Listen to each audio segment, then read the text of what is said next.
itu 98, kerusuhan Mei kan, jatuhnya Soeharto. Jadi saya lebih penting itu. Sampai itu guru saya datang, namanya Habib Umar Al-Atos, datang ke kamar. Ya Kusnadi, malak ente, nggak masuk belajar gini gini gini. Dia ngajar nahwu. Saya bilang, maaf Bib, saya nggak sanggup menghafal. Saya bilang, alamatul jar, alamatul jazm, alamatul rafa, saya nggak sanggup menghafal. Tapi saya paham, saya bilang gitu. Ya udah gini aja, mau berdebat kan. Akhirnya ustadznya saya kasih gini aja Bib, tolong jawab soal saya. Kalau Habib bisa menjawab, saya belajar ikut. Tapi kalau nggak bisa, tolong izinkan saya untuk dengerin BBC London. Akhirnya apa? Ya udah kasih soal saya, kata dia. Habib kan guru saya nih, guru nahwu. Saya kasih nih soal, 5 soal, tolong 5 menit dijawab. Kawin jumlatan mufidatan, tatakawanu minal mubtada wal khobar. Wa kanal khobar mina'tin wa man'utin, wa kanal mubtada mina'tin wa man'utin. Yang kedua, kawin jumlatan mufidatan, tatakawanu minal mubtada wal khobar. Wa kanal mubtada mina'tin wa man'utin, wa kanal khobar min mudhof mudhof ilaih. Cuman saya bolak-balik aja. Dia nggak bisa jawab. Akhirnya saya bebas. Saya bebas. Nggak belajar nahwu di sana. Jadi dengerin BBC London aja. Dinyatakan saya lulus. Tapi kalau fikih saya belajar. Nah, fikih saya belajar, ada Habib itu dari bangsa Al-Idrus, dia mufti nomor 3 di sana. Kalau dicium tangannya, saya panggil Habib, dia nggak mau dibilang Habib. Dia bilang yang Habib itu Habib Salim. Habib Salim, Habib Allama. Ana la mus Habib. Tapi kalau di Indonesia, walaupun ngomongnya tabat yaba, harus bilang Habib. Ya kan? Walaupun ceramahnya tabat yaba, harus Habib. Mufti yang nomor 3 nggak mau dipanggil Habib. Ya, itu loh. Jadi jangan percaya orang pulang dari Tarim itu pinter. Izin Mungkin Kang ada Sidi. yang pinter. Itu sih saya percaya menurut kok apa yang saya dengar, saya rasakan. Monggo, Mang Cocok. Izin, saya percaya kalau orang pulang dari Tarim ada yang pintar, tapi malah ngelawan Gus Hazuli itu. Oh, enggak, itu sudah alim dari Indonesia ya itu. Iya, ya intinya kan ngelawan toh Gus. Karena nggak terima ajaran-ajaran mereka di sana. Kalau itunya saya sepakat, Bang Cocot, tapi yang saya nggak sepakat itu perkataan awalnya. Saya nggak percaya kalau lulusan Tarim itu ya kan tidak alim. Ya kan? Enggak. Memang seperti yang Bang Sitrun katakan tadi bahwasanya kebanyakan itu mereka itu sudah alim di sini gitu loh. Dan itu Iya, secara logika saja ya. Orang kalau tidak alim di Indonesia, bagaimana dia bisa belajar di sana? Gitu loh. Karena apa? Karena belajar di sana itu pure menggunakan bahasa Arab, Pak, gitu loh. iya. Jadi nggak mungkin kalau bukan orang alim yang ke sana itu, gitu loh. Tapi saya salut dengan Habib Salim. Habib Salim ya, adabnya luar biasa. Alama, model Gus Dur. Kalau ngajar tuh tidur, yang baca mah baca. Tiba-tiba bangun langsung terangkan. Gitu. Cuman salutnya begini, belajar ilmu mantik jadi Habib Salim itu minta minta kepada salah satu ulama besar di Sangkit, Sudan. Berikan saya murid terbaik kamu. Dikirimlah namanya Ustadz Amin Al-Mantiki. Asangkiti. Amin Asangkiti. Ustadz Amin. Madhabnya bukan Syafi'i dia. Sangkiti itu madhabnya Maliki. Tapi memang orangnya luar biasa itu Ustadz Amin itu. Dipanggilnya Ustadz Amin. Orangnya begini, orangnya rada-rada kayak apa sih kalau kayak Betty gitu loh, ya kan, gerakannya gitu. Kalem, kalau nerangkan itu kalem, dan bahasanya tuh wadih, bener, bagus bahasanya. Hebatnya Habib Salim belajar sama Ustadz Amin Asangkiti, duduk sila di depannya seperti guru dengan murid. Jadi Habib Salim yang alama itu mau merendahkan dirinya, duduk di depan sebagai muridnya. Hebatnya Habib Salim. Di Indonesia belum ada. Sehebat apa kiai di Indonesia, di mata Habib Indonesia, Anda nggak ada apa-apanya. Sehebat apa kiai di Indonesia, di depan habaib, Anda bukan siapa-siapa.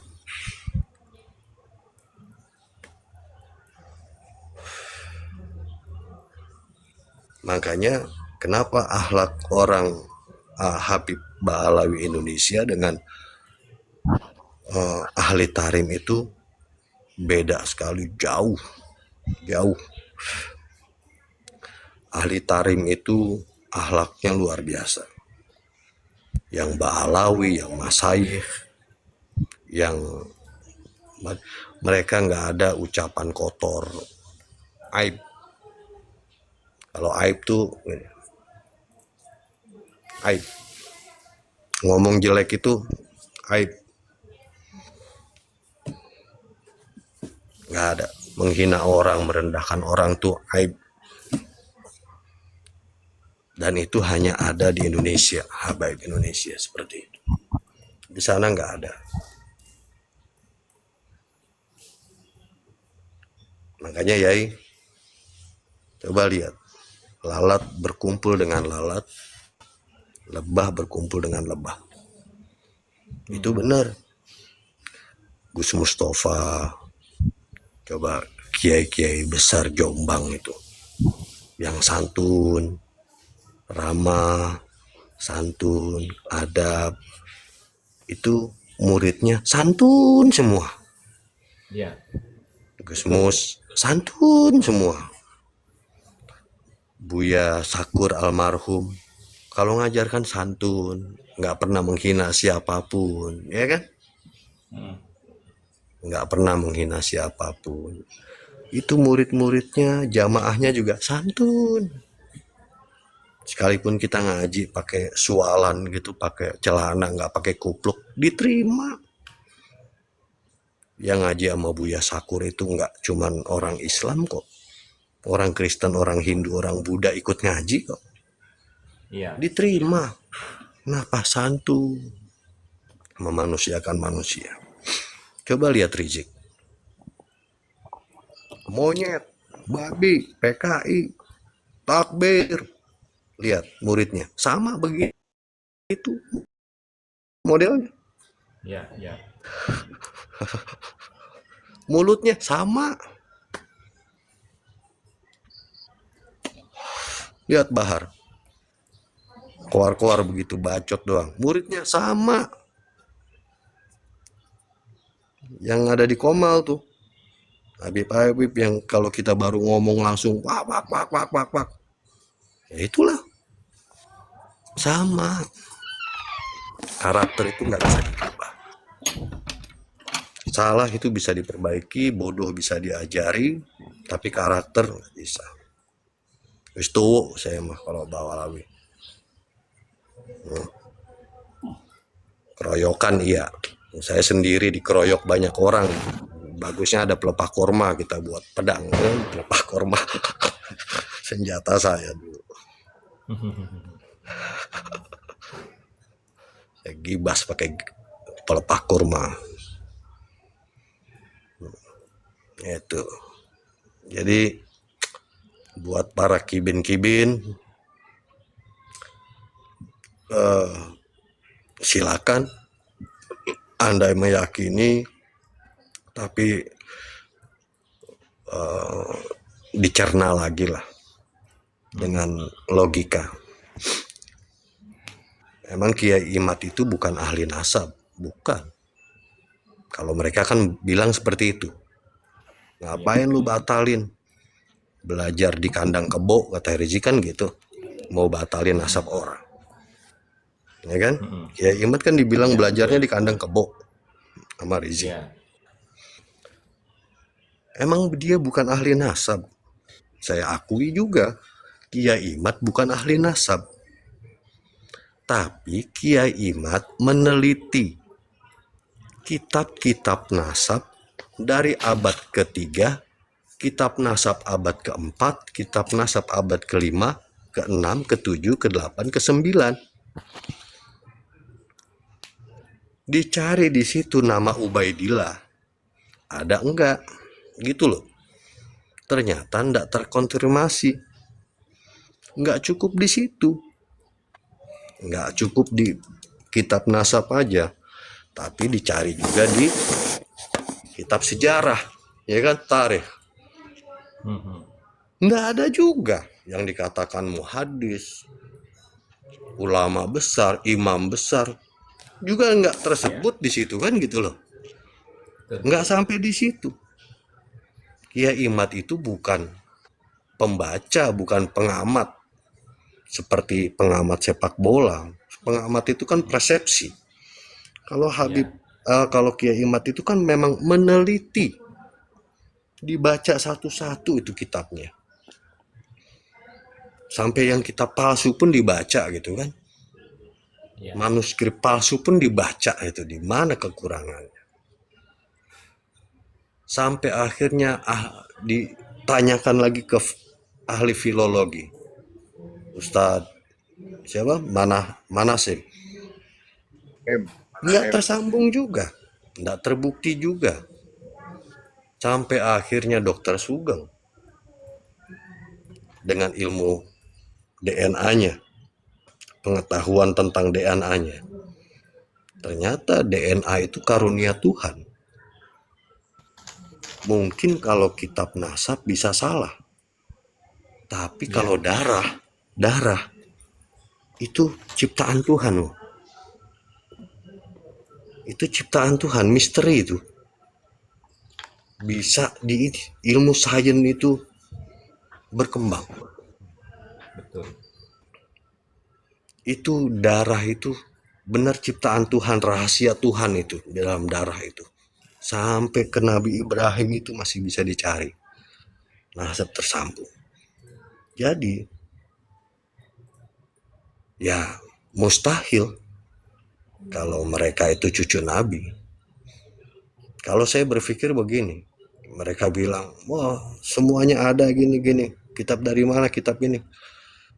Kalau umpama abad ketiga di situ ditulis di kitab nasab bahwa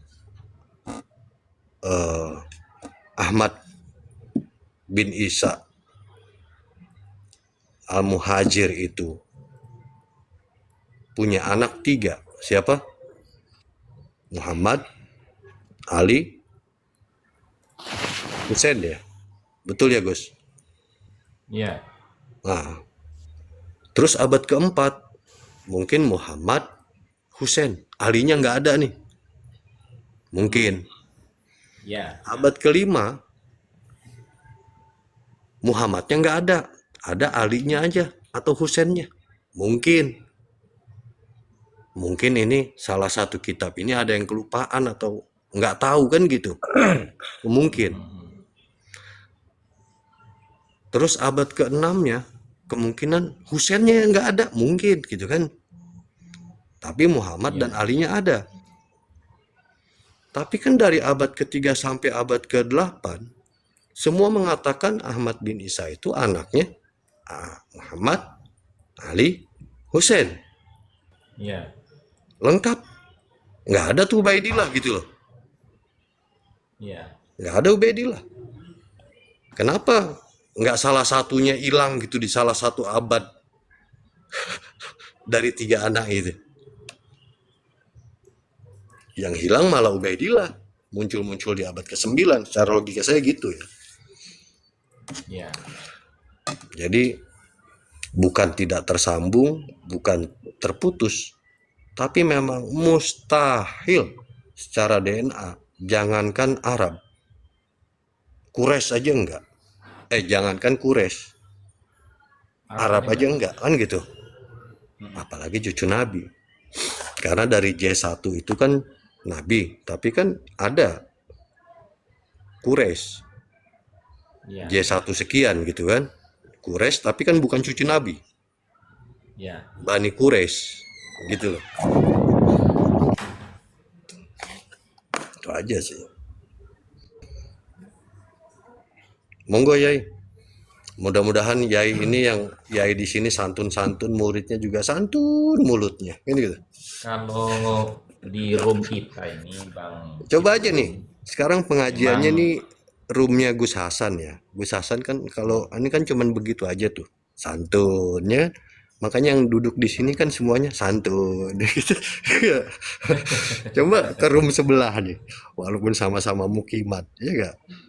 Tapi kan setiap ada Habib yang datang kan langsung diserang kan, dibabikan, dimonyetkan, sama karena hostnya kalau begitu. kalau di sini Bang Citrun dari dulu kita gini, sepakat kita. Betul. Kalau mau diskusi atau mau berdebat ya harus ilmiah. Kita tidak menerima debat kusir. Nah, sekalinya dia naik ke sini, kemudian dia itu tidak membawa argumentasi ilmiah, tapi malah cenderung ke debat kusir, kita turunkan. Gitu. Dan di sini kita selalu mengkaji kitab-kitab nasab. Kemudian kitab-kitab Kiai Imad dan juga kitab-kitab bantahan dari kalangan Ba'alawi, kita kaji dua-duanya untuk kita perbandingkan gitu. Gitu. Kalau di sini begitu.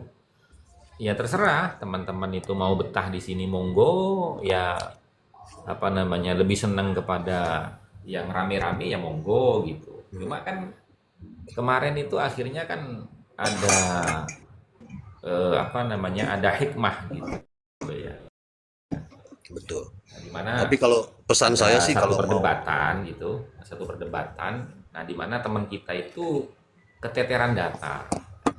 Nah, terus saya di situ bilang, makanya kan saya bilang, kalau saya ajak ngaji, ayolah semangat ngaji, bawa pena, tulis. Kalau nggak punya kitabnya itu tulis di buku. Kalau punya kitabnya atau PDF-nya yang sudah di print out, buka gitu loh. Kita kaji bersama-sama. Jangan buru-buru berdebat, karena berdebat itu harus mempersiapkan datanya, Pak. Kalau kita nggak punya data, cuma berdebat dengan logika, itu nanti malah jadi debat kusir gitu loh. iya, Gitu. betul. Saya sendiri Assalamualaikum warahmatullahi Waalaikumsalam. wabarakatuh. Saya sendiri tiap hari masih ngaji walaupun lewat YouTube ya.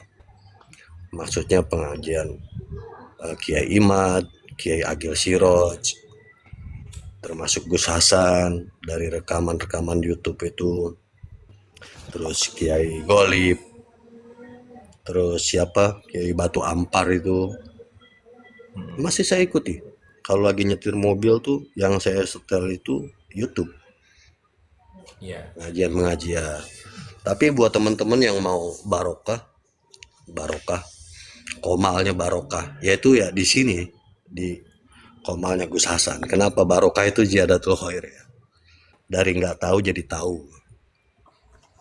Ya kan? Kan ziyadatul khair Betul, gitu. betul. Betul, betul. Di sini barokah. Monggo lanjut.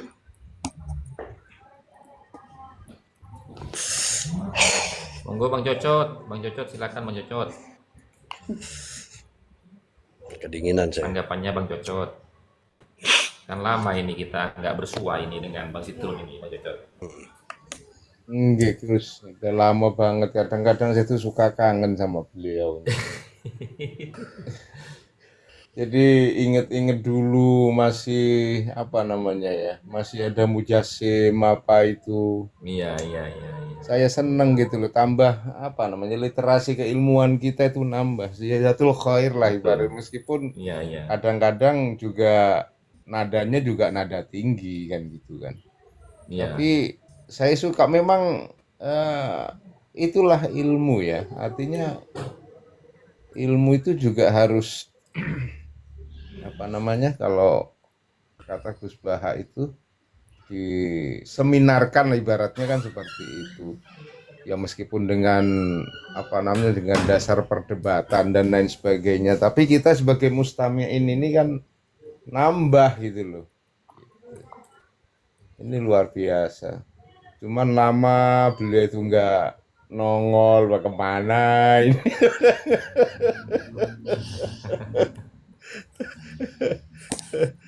Gimana di Australia masih saya tuh kalau Iya. seneng itu kalau pas lagi apa itu ngelinting masih ngelinting.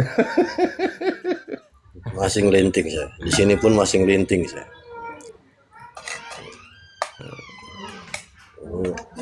Lintingan saya tuh. Wes. Karena tembakau di sini mahal tuh. Rokok di sini mahal. Segini $40. 400.000.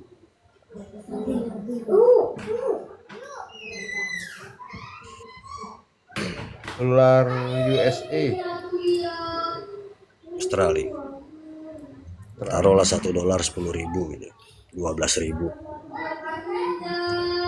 Oh, sekarang Bang Sitrun di Australia. Iya.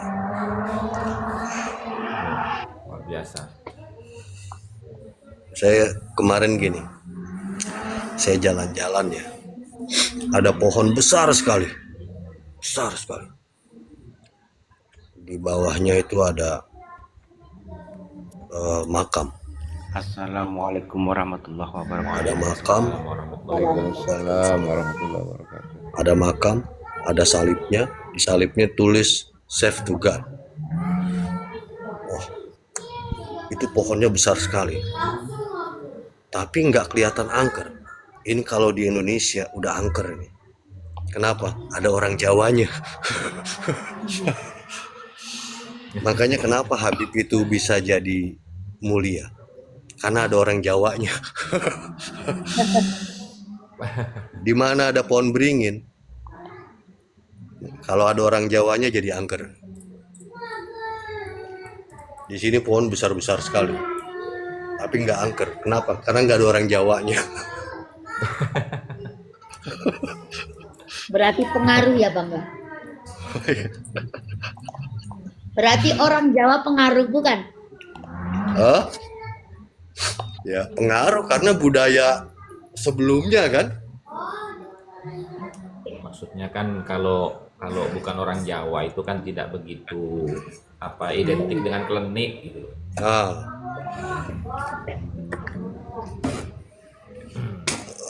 monggo Yai. Silakan Ustaz Sahroni. Mbahmu, monggo santri bersarung. Memanggilnya Ustadz Yai, Gus. Wong kampung kok. Oh ya, Ustadz.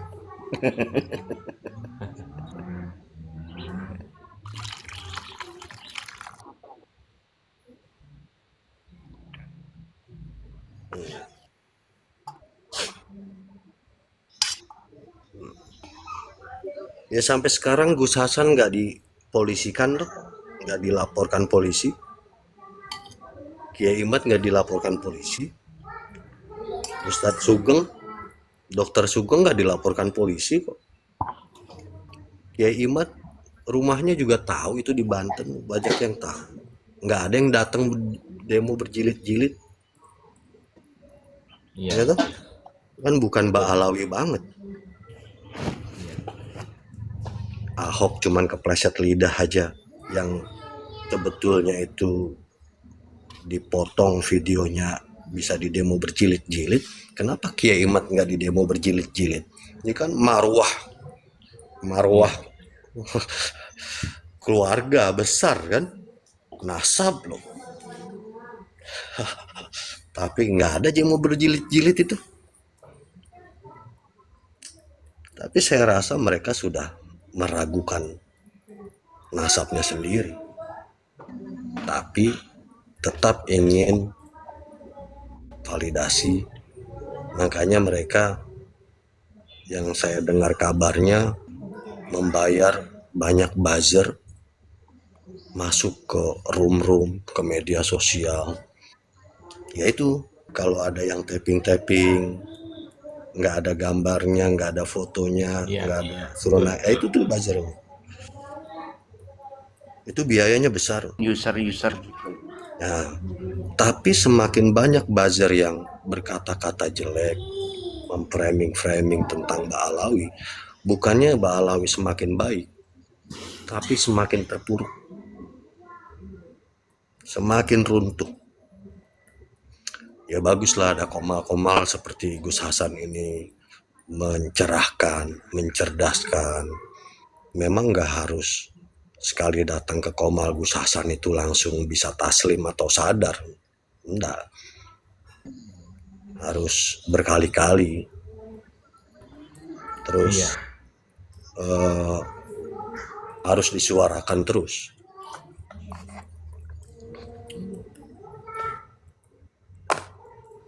Kadang kita nggak bisa menyadarkan orang lewat mulut kita, tapi harus pakai mulut orang ketiga.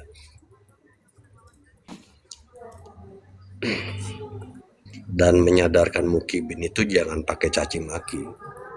Ajak ngopi bareng-bareng, ajak mancing, ya, pinjemin duit dulu sambil diomongin ini. Ya kasih pinjam 100 sambil diomongin itu bisa masuk itu. Tapi kalau maki-maki dia makin keras lagi, mental lagi. Kasih gift gitu ya. Tapi gini Bang ya. Kalau Umi pantau di sini, khususnya di dunia nyata bukan di dunia maya, dengan adanya PWI ataupun orang-orang yang selalu narasikan ini, mereka tumbang, semakin tumbang loh. Asal kita jangan bosen-bosen aja gitu loh.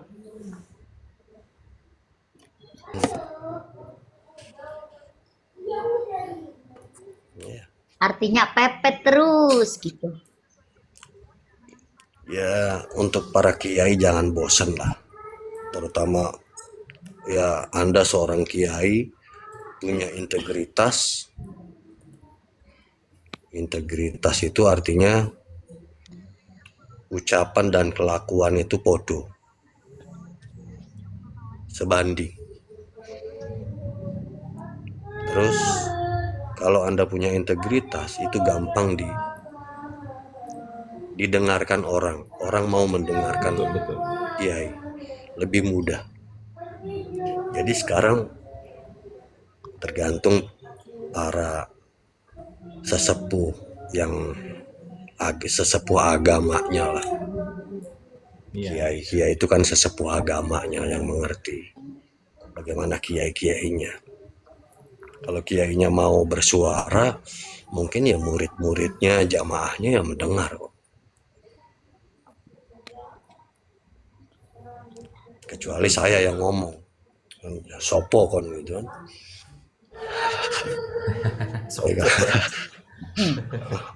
Terus ada lagi Bang Sidrun yang kedua, punya kewajiban lagi itu menyampaikan itu.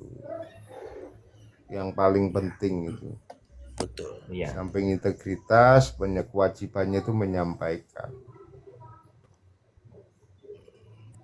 Tapi Karena itu seenggaknya diancam loh, Gus Hasan itu diancam kalau nggak disampaikan fa'alimun bi ilmih nanti. Namanya amalan. Wah, kacau. Oh, nggak masuk ke situ Bang Cocot. Sampean jangan memframing saya. Itu masalah tauhid, akidah itu. Nggak masuk ke situ Bang Cocot.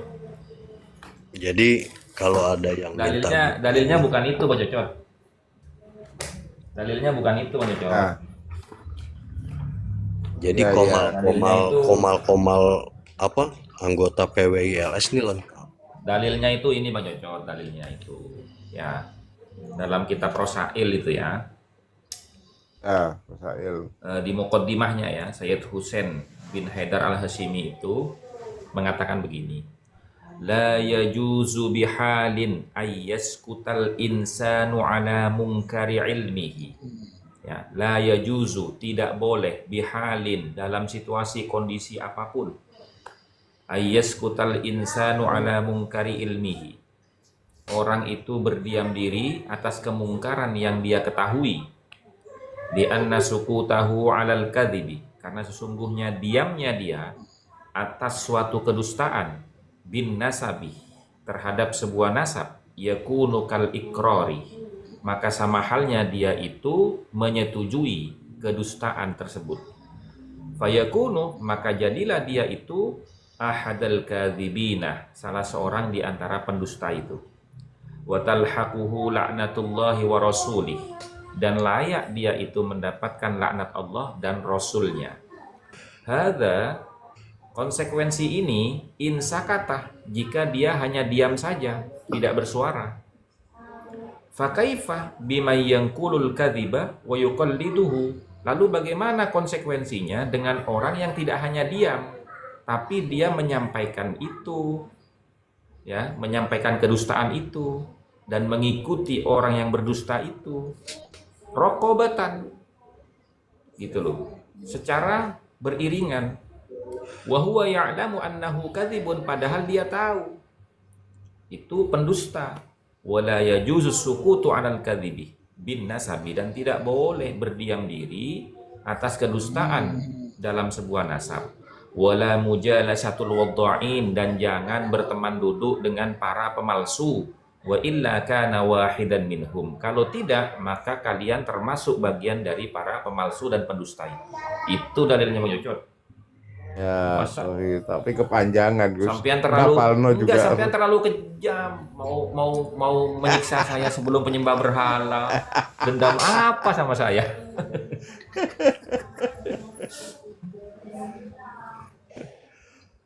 Tuh, nah itu yang membuat saya itu tidak mau berhenti walaupun situasi kondisi seperti apa, risikonya kayak gimana. Karena apa? Karena saya lebih takut kalau nanti saya mati oleh Allah dimasukkan ke golongan orang-orang pemalsu dan pendusta. Gitu loh. Gitu teman-teman.